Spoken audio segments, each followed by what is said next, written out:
You know, as we reminisce here, I don't know whether we're being modestly immodest or immodestly modest. All I know is those days were fun and frightening and, somewhat overpowering from time to time. But I really, in looking back at it, enjoyed every damn moment of it. It was just that much fun coming into work and playing Batman and Robin. How many grown men got a chance to do that?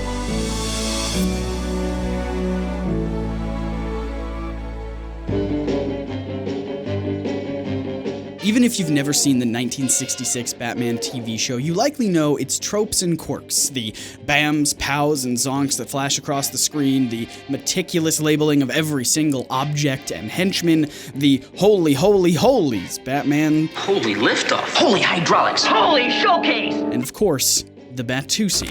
Today, we can reflect on the show with a fondness and nostalgia for its bright, goofy campiness and Adam West's brilliant line delivery. But back in the day, hardcore Batman fans fought against the show from day one. The story of Adam West's Batman is a story of how a man who thought comics were for fools spent over $1 million to make a television pilot that test audiences absolutely loathed, based on a character that wasn't even the network's first choice. Yet, despite all of that, despite the Batman superfans angrily fighting against it every step of the way, the show and West's Batman became an unexpected phenomenon. The boom of superhero comics with Superman, Batman, and countless others started around the late 1930s and early 40s. Everyone from children to soldiers were reading comic stories, making the sales of these superhero tales a sensation. Batman, along with a few other costumed heroes, even got his own run of live-action serials. But sales started to drop for superhero comic books after World War II ended, and war-weary consumers began taking steps away from stories about soldiers and other uniformed characters fighting bad guys. This evolving mindset led to a rise in non-superhero stories like teen romance and, most notably, crime and horror. That change in turn motivated psychiatrist Frederick Wortham to go on a crusade against comics.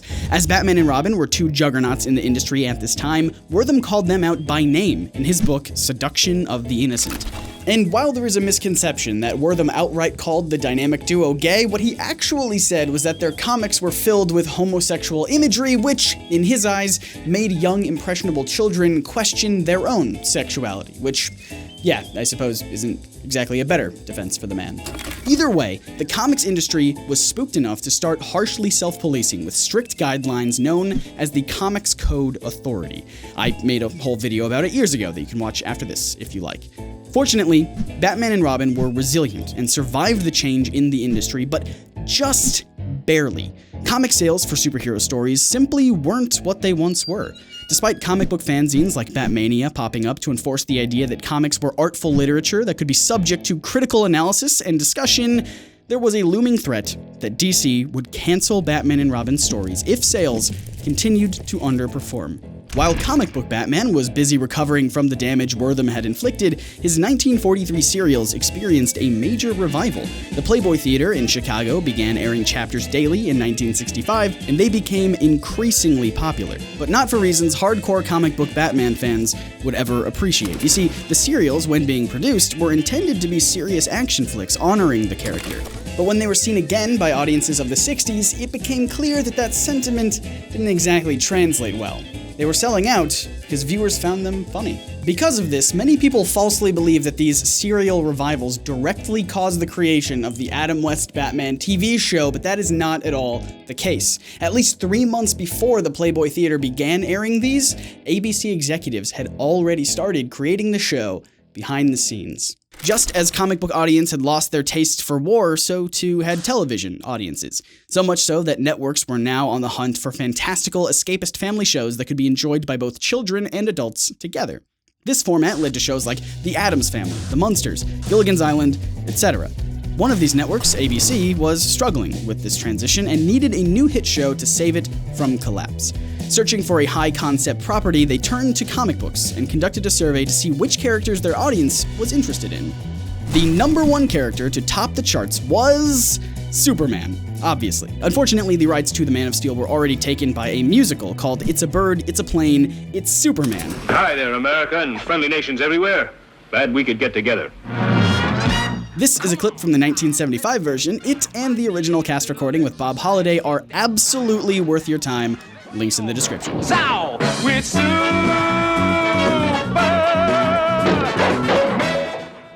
The audience's second choice for a comic book show was Dick Tracy, but ABC was outbid by NBC for the rights. Even though the Dick Tracy pilot never aired, the theme song alone is a masterpiece of music, rivaled only by the singer's inability to provide interesting and emotional commentary on the character. Dick Tracy, he's a good cop. He sure is. The network's third option was the Caped Crusader himself, Batman. And these rights were actually available. ABC acquired them quickly and took their shiny bronze medal to 20th Century Fox to produce the show, who in turn handed it over to William Dozier, a man who had never read a comic book in his entire life up to that point and believed that comic books were beneath him. As he explained upon receiving the job, quote, "I bought a dozen comics and felt like a fool as I read them, if that is the word, and asked myself, what do I do with this? I was used to loftier projects." End quote. You know, loftier projects like Dick Tracy, he's a good cop. While Dozier would later become the announcer of the series, delivering that famous line, Same bat time, same bat channel. he initially had no clue what to do with a Batman TV series until he came up with this. Quote, "The idea was to overdo it. If you overdid it, I thought it would be funny to adults, and yet it would be stimulating to kids. But you had to appeal to both levels, or you didn't have a chance." So how did this man who disliked Batman comic books create the campy, colorful playground that we all know today?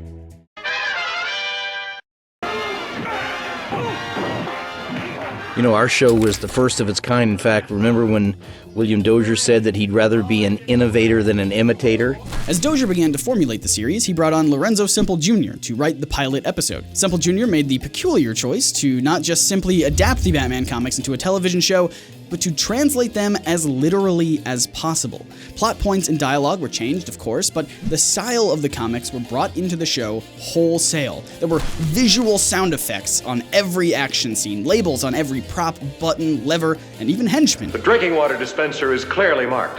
And of course, loud, vibrant colors, which was still new to television at the time. This style was a result of the writers and producers trying to be as accurate to the comics as possible. It seems they genuinely wanted to do right by the fans. It's just the elements that they thought were crucial to Batman stories were not the same ones that Batman superfans wanted. The show wasn't a Batman parody, exactly, as Dozier perceived Batman to be a goofy character in his own right.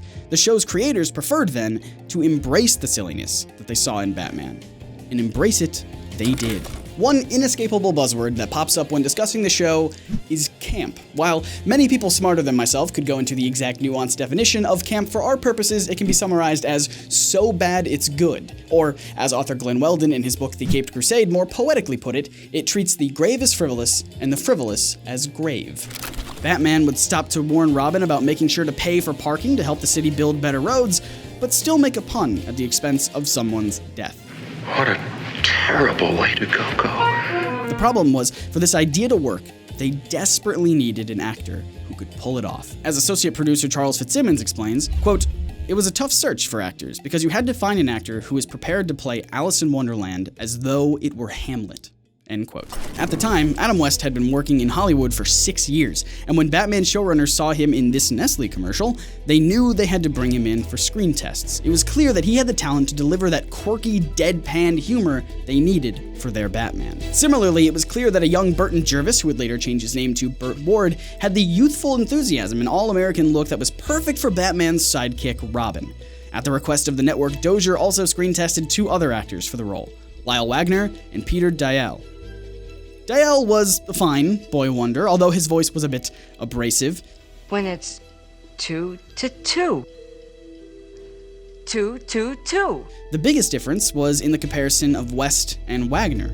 Lyle Wagner looked like Batman. He was muscular, square-jawed, and simply appeared as though he was a comic book character come to life. But his acting.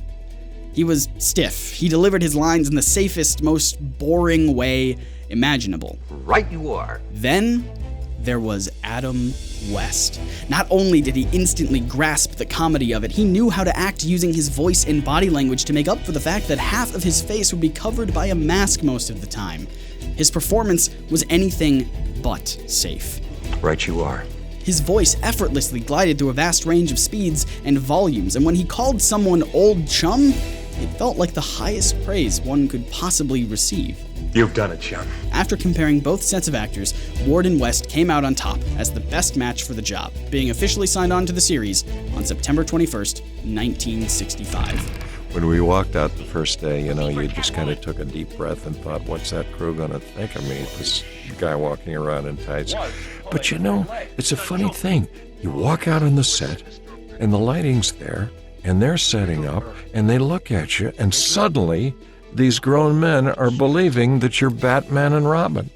So I had a hunch, that first day wearing the costume, when we made our first appearance on the stage, that maybe this thing was really going to work and people would believe in our, the games we were playing.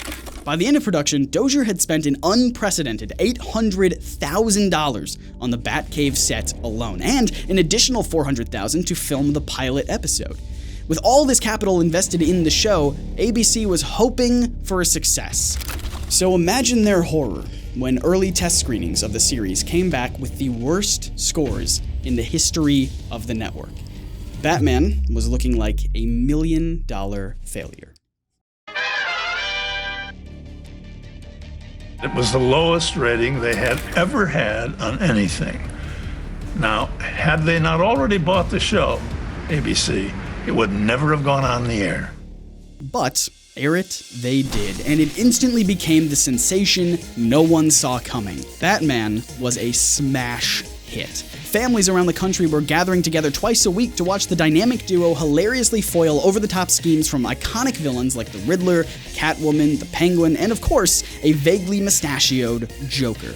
Hollywood celebrities were clamoring for guest spots on the program, and the merchandise. Batman and Robin were slapped onto anything that network could think of. Well, they had, chewing gum cards and all kinds of stuff. Oh, lunch boxes, everything you can imagine. It would take a truckload to hold all those different products. Do you still have your lunchbox, Bert? Well, of course. Yes, I'm afraid to open mine. You left that ham sandwich in there. That's why I'm afraid to open it. It's been said that the 60s was all about 3 Bs: Bond, Beatles, and Batman. So you'd think that the Batman comic book fans would be ecstatic that The Dark Knight was so immensely popular. But they weren't. Upon seeing the premiere on January 12, 1966, their worst nightmares were realized. The show was everything fans didn't want it to be. Writers for the fanzine Batmania were quickly inundated with letters from angry and confounded fans. Michael Uzlan, who would go on to executive produce numerous Batman films throughout the decades, was 15 at the time the Adam West and Burt Ward Batman show premiered. As he recalled, quote, "I was horrified when I realized that the world was laughing at Batman, not with him, at him." End quote. Some Bat fans were so incensed that their hero was once again being, in their eyes, defiled and insulted, that there were even instances of physical fights breaking out over the changes the show introduced. Notably, Chuck Dixon, who would write Batman comics later, primarily during the 90s, got into a fight at the age of 12 with a schoolmate over the television show. He says about the series debut in retrospect, quote, "I took it all very personally that Wednesday night when the series premiere broke my heart. That wasn't my Batman. Hell, my parents were laughing at the show, laughing at Batman." End quote. So when Dixon returned to school and saw his friend proudly showing off a new Adam West Batman t-shirt, he saw red. I mean, this kid thought Dixon would be all about it, but instead he was pushed into a coat closet. Poor guy. Author Glenn Weldon would later call this conflict the first recorded instance of nerd rage. Years before, when Frederick Wertham and psychologists of the day were worried that superheroes would incite violence among the youth, they were kind of right, just not in the way that they expected. Batman fans weren't punching and kicking each other because they loved the Dark Knight and wanted to mimic him. They were punching and kicking because they hated what Batman had become. But look at what Dixon said there. That wasn't my Batman. There's a tendency among passionate fans that because they love something so much, it grants them a kind of ownership. So when artists, writers, producers, or actors change something about, in this case, Batman, the superfans took it personally. The show turned Batman, who fans maintained was a serious literary character, into a national laughingstock. The Dark Knight was hip and popular across the country, because he was presented as a joke. The television series defiled their Batman, the real Batman, the true Batman. Prior to the show's debut, these dedicated Bat fans worked tirelessly to collect and chronicle the Caped Crusader's adventures in the comics as a way to maintain a sense of canon and continuity. But they may have been surprised to learn that over on that loathsome TV show, Adam West and Burt Ward were attempting a similar mission with their Batman. When I read that first script, I fell down. I thought it was so funny and the freshest thing I'd ever read, and I just plain wanted to do it. And it took him a while to trust me. How about you? With the role, I kept getting instructions to do this or that, and I think you stuck with your intuition, and it paid off handsomely. Because Yeah. remember, with so many different directors on the show, everyone had their vision of how Batman and Robin would act and how they would speak, and we fought to protect the continuity of it. As the TV show progressed and Batman's true believers balked regularly at things like the Holy Holy Holies Holy, here we go again. and the dance dubbed the Batusi, they did find solace in one thing. Their bastion of comic book Batman was still intact. They held sanctuary in these pages, telling themselves, at least we have the comic books. Until they didn't. In time, the catchphrases and mannerisms of the show started to bleed into the books. In Detective Comics number 353, Robin exclaimed, "Holy sparklers!" That would be bad enough for the fans, but in that same issue, the Boy Wonder came back with a second declaration, "Holy jets!" Sound effects also became more prominent, and the narrations and titles more flamboyant. To further draw the ire of the traditionalist fans, these changes were likely to stay, as Batman sales shot through the roof after the introduction of the show. Batman issue 179 sold nearly 1 million copies, outselling even Superman. And that had to be a bittersweet experience for these nerds. The villain, Mr. Zero, became Mr. Freeze, and Catwoman and Riddler's costumes were changed to match the show. Panel by panel, the comic books marched closer to becoming a TV show clone. A few short years later, the Batman series was sadly approaching an end. As the TV show reached its third season, ratings had been progressively declining, and budget cuts slashed through it like a guillotine. In an effort to save money, the onomatopoeia was set on their own title cards instead of expensively placed on top of the footage. Sets also became less intricate and more barren, and in one desperate move, Batman had an entire fight scene in the dark against invisible villains so they could cut the cost of an expensive fight scene.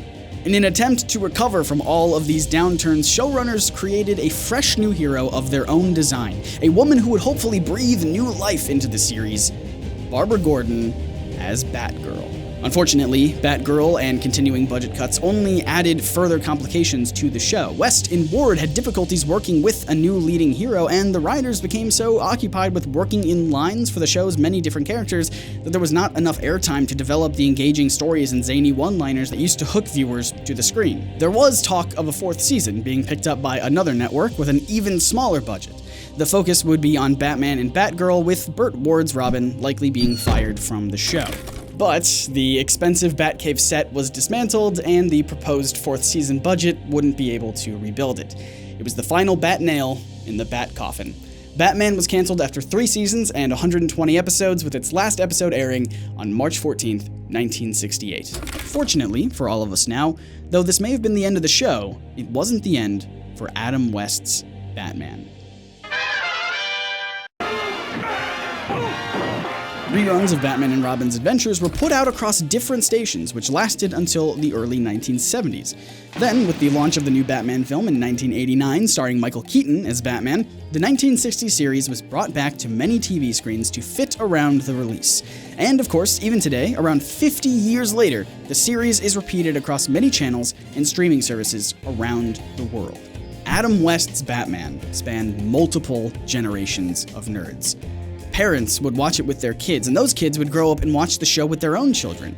As Weldon put it, quote, "It would assume the role as a nerdy gateway drug, a first dazzling weekday afternoon introduction of the concept of superheroes in general and Batman in particular," end quote. And it's because of the successive passing of the Bat Torch that the show has gone from scorned by fans to accepted and even beloved. As West explained, quote, "I think of our Batman as the bright knight. The kids loved it, and we were funny for the adults.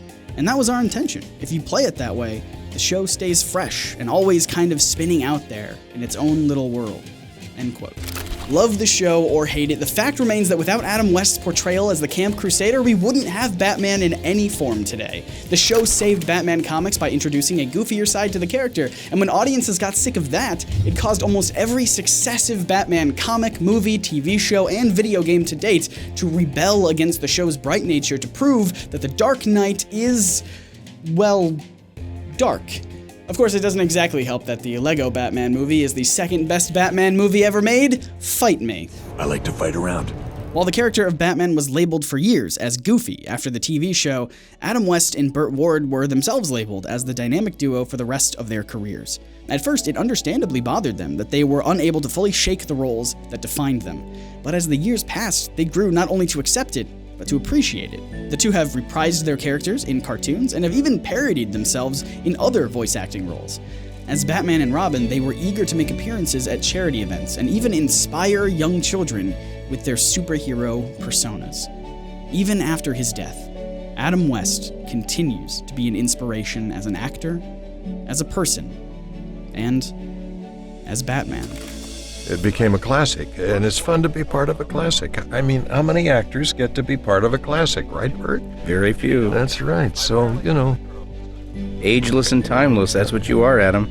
Thank you so much. I appreciate the... Was that a compliment?